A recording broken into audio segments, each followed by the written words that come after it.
Thank you so much for joining us for part 2 of our August 2020 Congregational meeting. This is your missions report. I'm not Tom Perry, but I'm here to tell you about what's going on within our missions ministry right now. Usually when we're at a congregational meeting, Tom, as the head of our missions committee, will come and deliver to you these updates. But I'm standing in for him in front of this wall to remind you that world missions is an important part of what we are all about here at Fellowship Bible Church. We exist to glorify God by making disciples in all nations. And so the pictures behind me represent the people we partner with, some in this country and some all over the world, towards that end of making disciples in all nations. So the first thing you need to know as far as what's changed in the last few months relating to our missions ministry is Wes Fisher, one of our longtime supported missionaries we've supported for a few years, has transitioned his ministry. He's now working with a school in South Dakota, but he continues to work in ministry to Muslims and Afghans in particular through his ministry that he was connected with before. In fact, he continues to serve with 2 different areas in addition to his ministry at the school in South Dakota. And by that, I mean the school he was a part of in India. He still serves on the board, and he continues as a strategist for Afghan ministry with the organization that supported him before. So while he's not doing the same role on the field, we still want to be praying for him and partnering with him as somebody that's serving the Lord and still engaged in reaching people on the other side of the world for the sake of the gospel. So be in prayer for Wes as he continues in that transition period. So the second part is that many of you may know already, but Wednesday nights on prayer meeting, we're now in the situation where we're offering prayer meeting on Zoom and in person every week. So if you come in person, it's in the Backstage Cafe over there. And if you're in person, you're going to see a big screen set up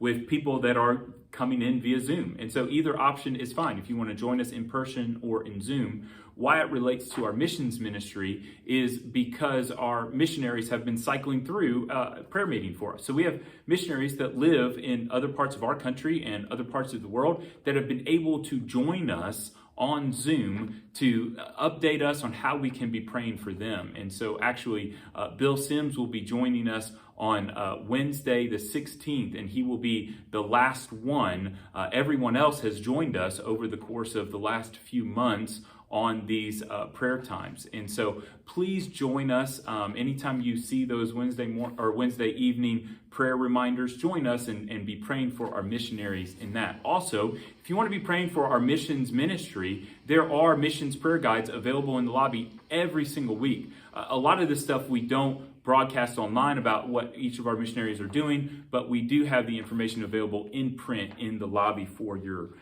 use in your prayer. Finally, our missions project, every year we have a missions conference, and as part of that, we have a missions project. And this year we raised over $5,000, $5,400 for basically Saturate Cluj. You know that a year ago in September, we were doing Saturate USA here in Whitfield County and throughout the North Georgia area in partnership with a bunch of other churches in the area. Well, then our Romanian partners heard about that and they wanted to do that. So then we raised funds in January and February of this year to allow them to be able to purchase the DVDs necessary to get a DVD into the hands of every household in Cluj, Romania, where our 2 Romanian church pastors live and serve.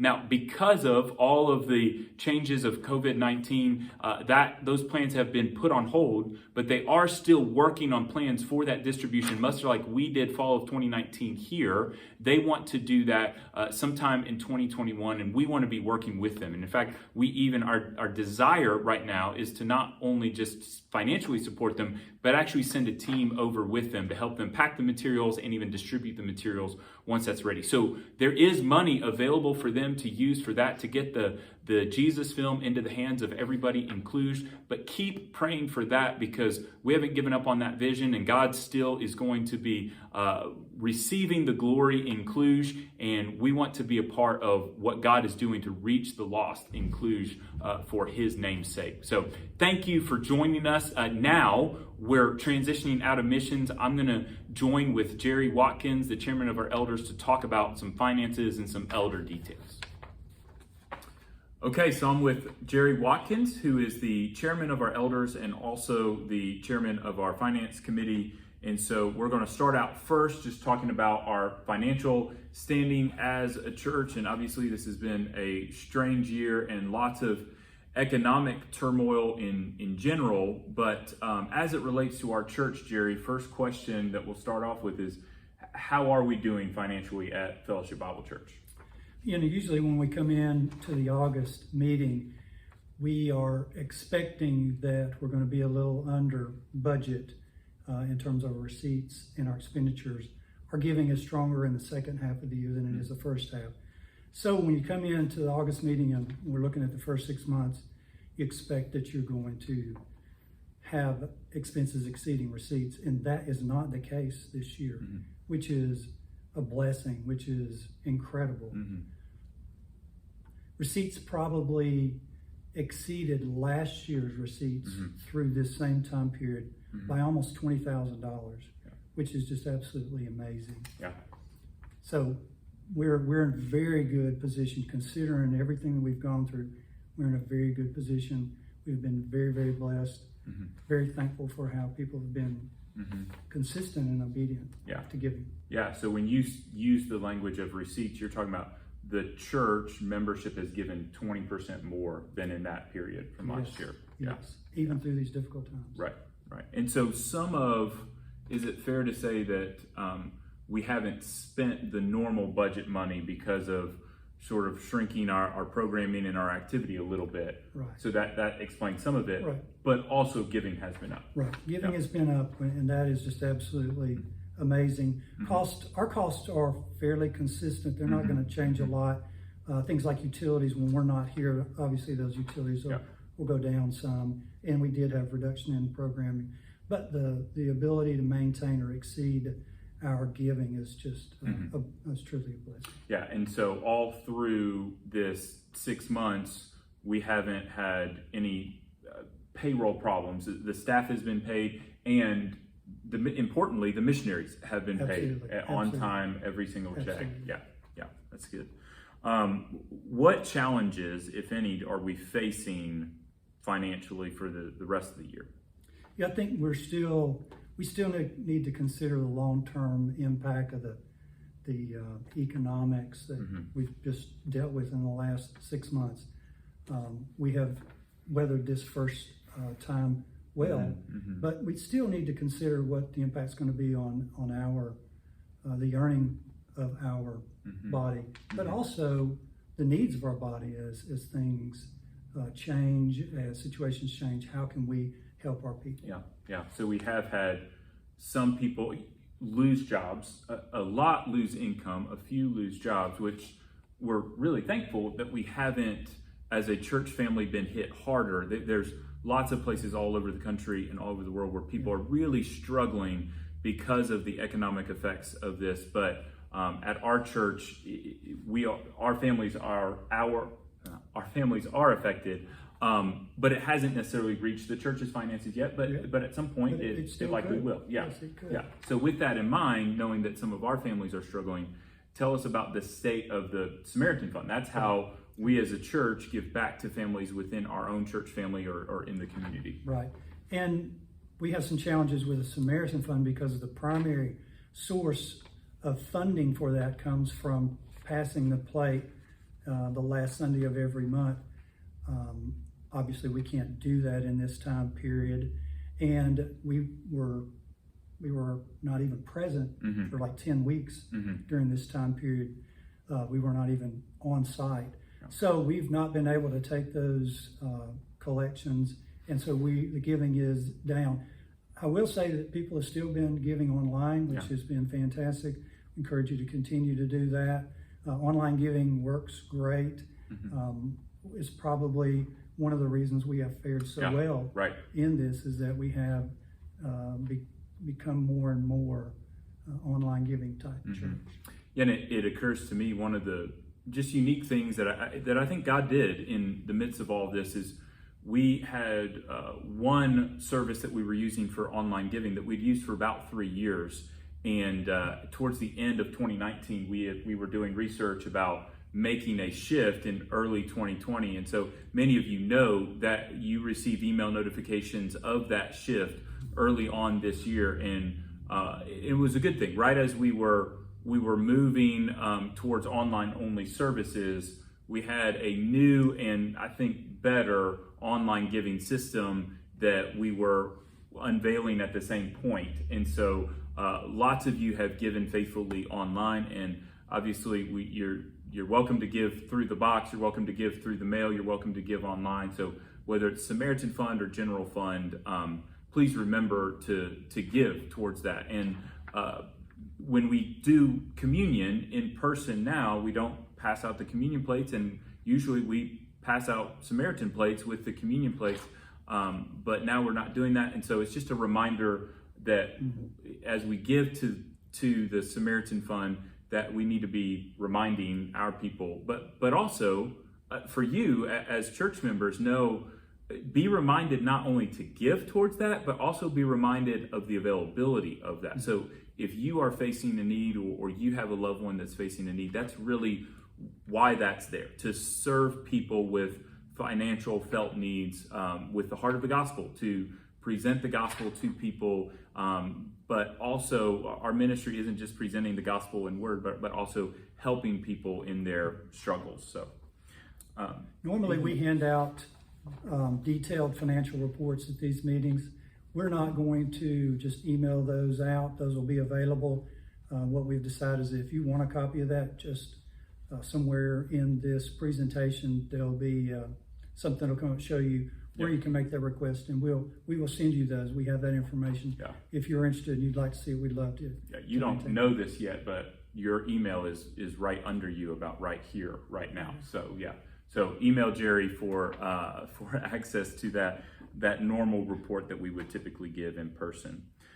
So we're transitioning now out of talking finances to talking a little bit about elder church leadership issues. And you all know that we have been asking you to pray in September. We've been sending out email reminders of that. We're working out some kinks because some people haven't gotten those emails, but we're working on getting people on the distribution list. And you can always email Ramona if you haven't gotten those reminders. Tell us, we'll make sure you're on that list. But we're calling the church to pray in September. Jerry, anything you want to say about that? Yeah, I think it's exciting that we're praying church-wide. We're doing this. We're also doing this in unison on the 8th.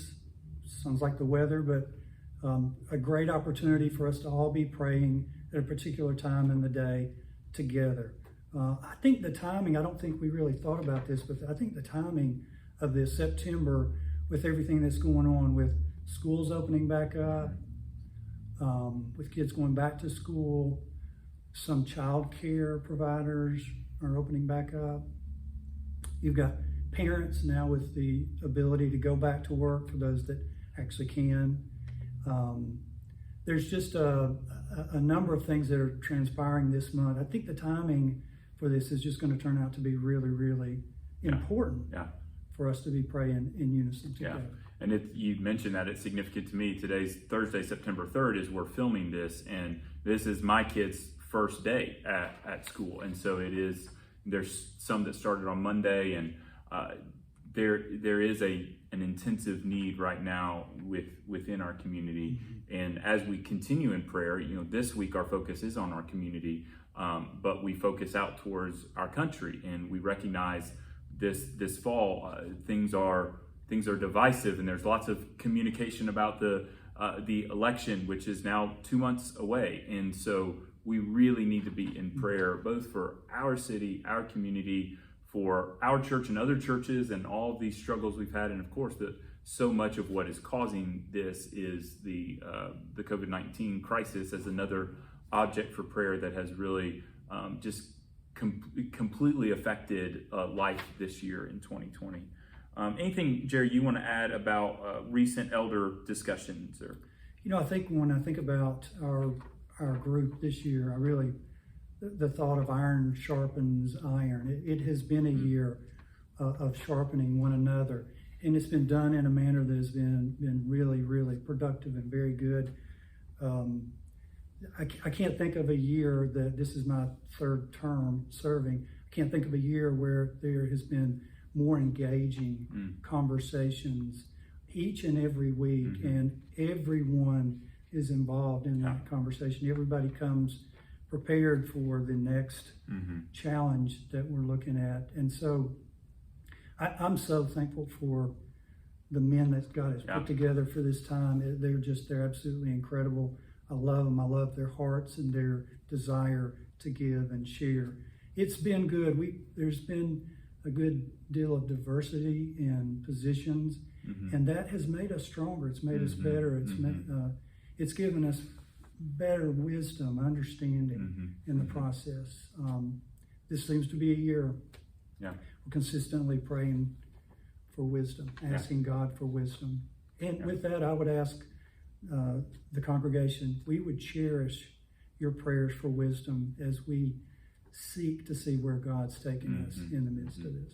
Yeah, and one of the things that we want out of this meeting is we want to be transparent. We're not going to go through every single detail of every elder discussion, but we do want you to know this year for us has been super weird, just like it's been for everybody.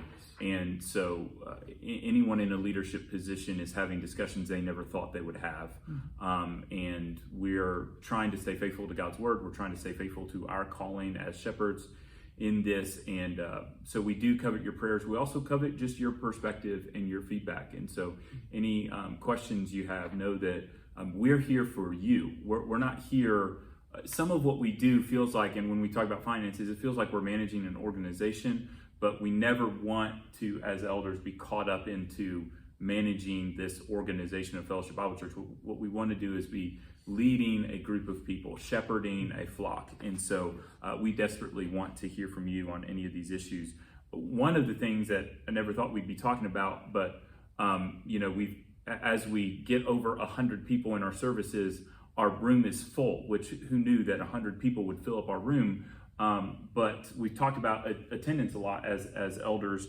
Do you want to update everyone on sort of what our plan is, our recent discussions as elders, as far as where we are and where we're going in the weeks ahead? Yeah, the newest challenge is that people are coming back in person, and with the distancing that we have to try to accommodate right now, that puts a limitation on our capacity, which I believe is about 120 in terms of, and if you've been watching attendance numbers in the last 2 weeks, about 117 last, 100 the week before. That's not in the sanctuary, but with that's probably kids ministry back. We've had kids upstairs now for the first time in almost 6 months. Yeah, so you may have 100 to 85 to 100 in the sanctuary with a capacity limit of 120.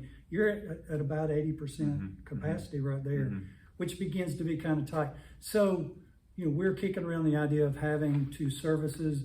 Two services puts a pretty tough constraint on our resources.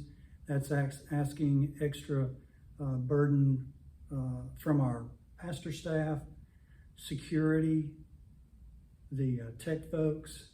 Will add cleaning volunteers at this point.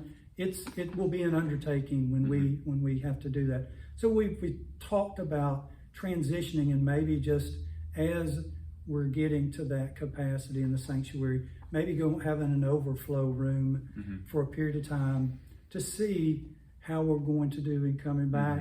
That'll give us the flexibility of not having to put that additional burden yet.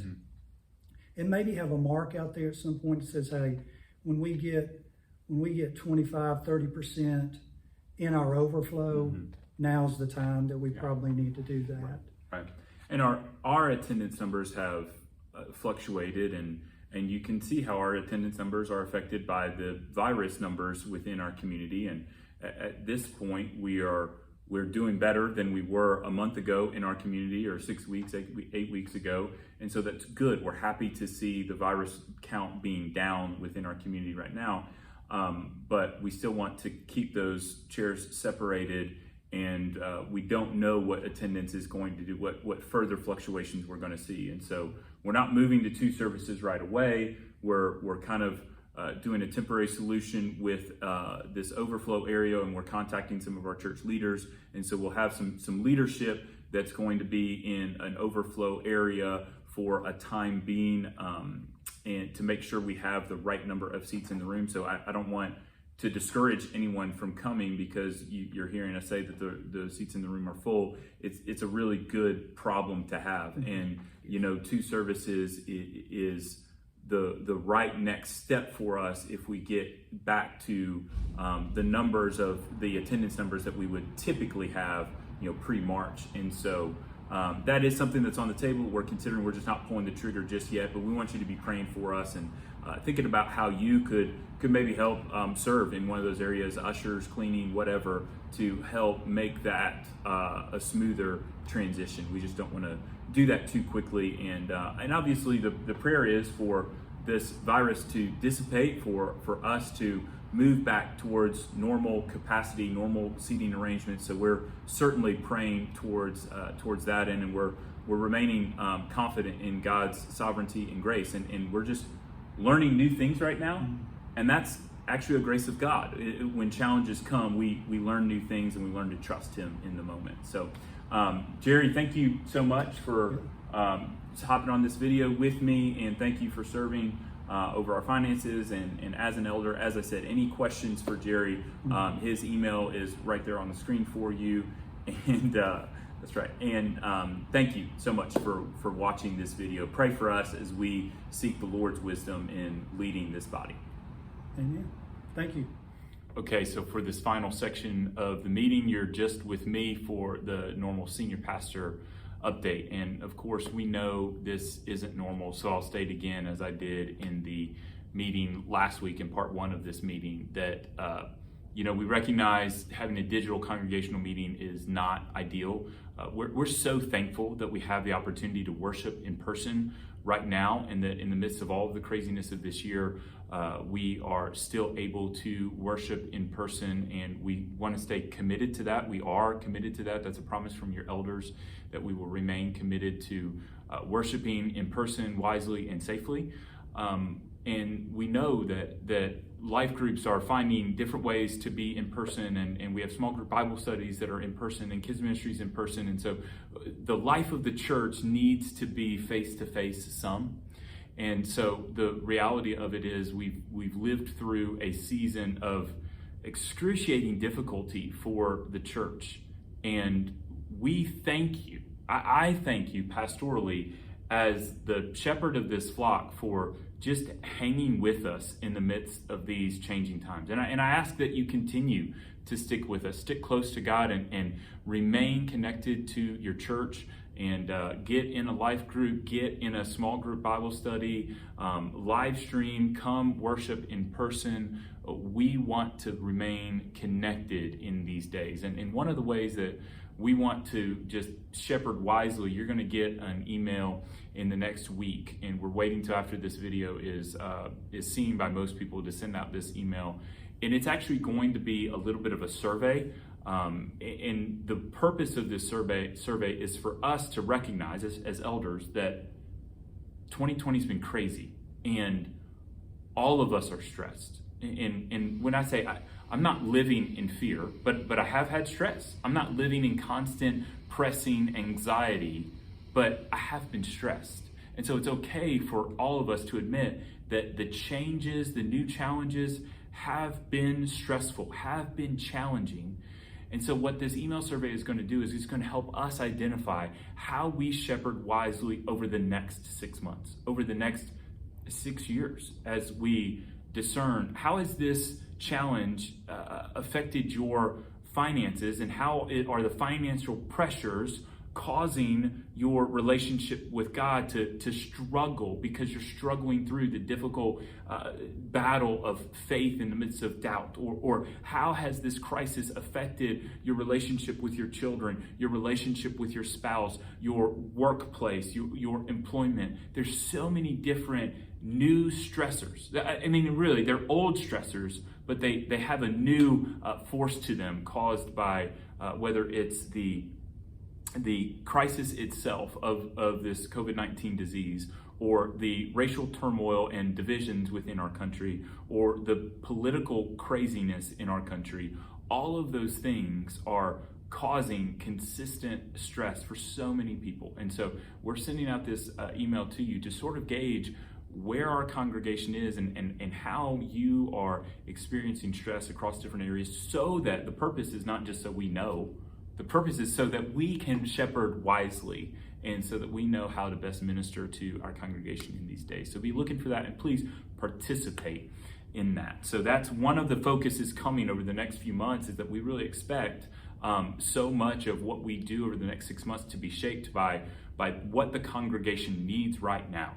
Now, we're always going to be preaching the Bible, and the Bible doesn't change, but we want to make sure we're preaching relevant portions of Scripture into the world that is constantly changing around us. And so we really want you to participate in this and help us know kind of where you are and how we can shepherd most wisely in light of that. The big thing we are emphasizing in September, I'll say again, is prayer. I encourage you, go fellowshipdalton.com/prayer, sign up for those emails, and pray with us on the 8th every day, 8 o'clock in the morning, 8 p.m. in the evening. Just a year ago, in September of 2019, we were going out into our community with bags of tracts and Jesus film videos, and we were so excited about what God was going to do in bringing people to Christ through this effort. And we did see some people come to Christ, and we have seen some people come into our church as a result of that initiative.